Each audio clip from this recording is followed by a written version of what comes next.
After years of messy partisan fights and failures, Congress on Thursday finally reauthorized the Violence Against Women Act and expanded its protections for particularly vulnerable groups of people, including Native American women and LGBTQ survivors of violence.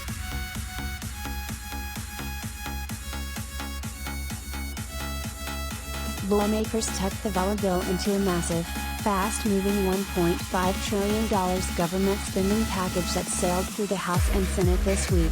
As a result, people may not have noticed that Congress just renewed the lifesavin law too.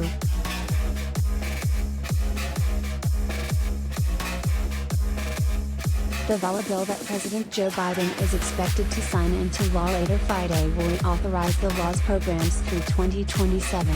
It also includes new provisions like expanded access to forensic exams for victims of sexual assault in rural communities, new grants for community-specific services for LGBTQ survivors of domestic violence, and new jurisdiction to tribal courts to go after non-native perpetrators of sexual assault, child abuse, stalking, sex trafficking and assaults on tribal law enforcement officers on tribal lands.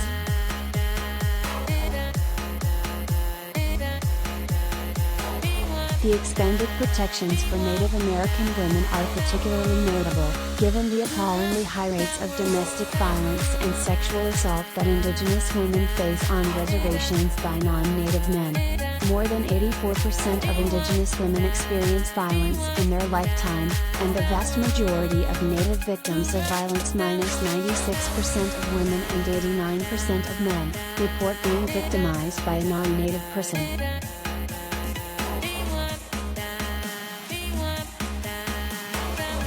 That is in addition to an ongoing national crisis of Native American women simply disappearing and being murdered.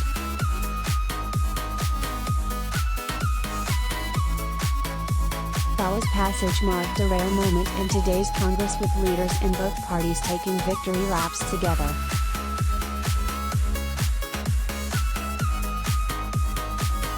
This is a major advancement for protecting women from domestic violence and sexual assault, a tragedy faced by 1 in 3 women in this country, said Senator Dick Durbin, DO, one of the bill's sponsors.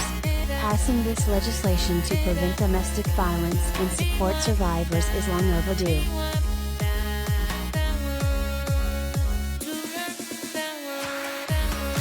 Every Native person should feel safe in their own homes and communities, said Senator Lisa Murkowski, Republican Alaska, also a bill sponsor and the senator who led the effort to strengthen VAWA's tribal provisions. Jurisdictional issues should not deny safety or justice. Tribes are valuable partners with the state and federal governments and can help turn the tide against violence in Native communities.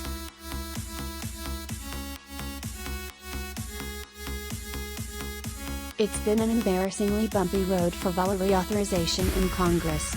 The law's authorization lapsed 3 years ago. Once upon a time, this was legislation that passed unanimously in both chambers, and it was uncontroversial to support programs credited with stopping violence against women and saving people's lives.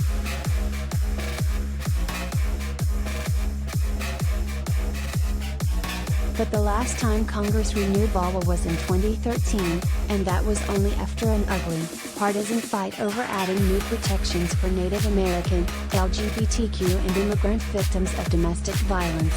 That authorization lapsed in 2018, and, despite the House passing bipartisan bills to renew it, Senate Republicans wouldn't unite on anything.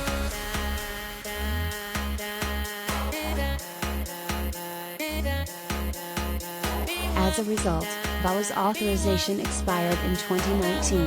That doesn't mean the law itself expired, it means there's been uncertainty for its grant programs and no ability to update the law with new protections that domestic violence advocates say are badly needed.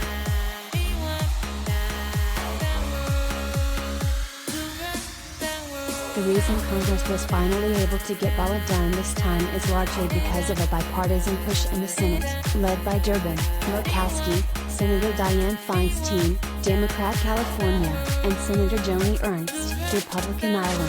For months, if not years, they led behind-the-scenes negotiations on what was acceptable to both parties in the bill, and what was not.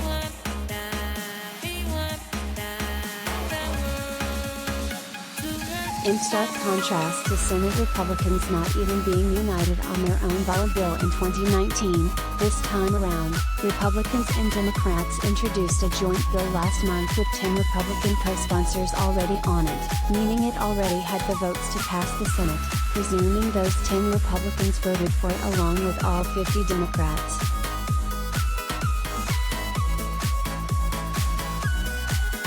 Democrats had to make some concessions, though, and their biggest one was stripping out a gun safety provision that would have prohibited people who have been convicted of abusing their dating partners from owning firearms, closing the boyfriend loophole. Most Republicans simply refused to support a VAWA bill that included any kind of restrictions on gun access. The National Rifle Association, among other gun rights groups, opposed the provision.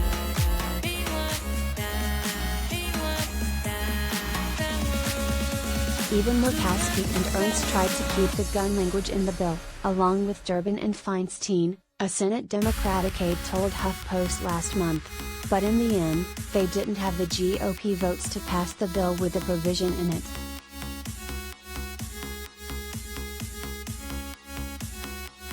It was a really difficult decision, said the aide, who requested anonymity to speak freely about private conversations.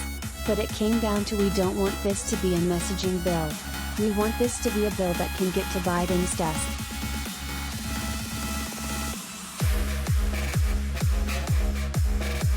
VAWA is a major priority for Biden. The 1994 law is one of his signature accomplishments. It was the first major federal legislative package focused on stopping violence against women, and it has since provided billions of dollars in grants for life-saving programs. Rates of domestic violence declined by more than 50% between 1993 and 2008 after VAWA became law, per the Bureau of Justice Statistics.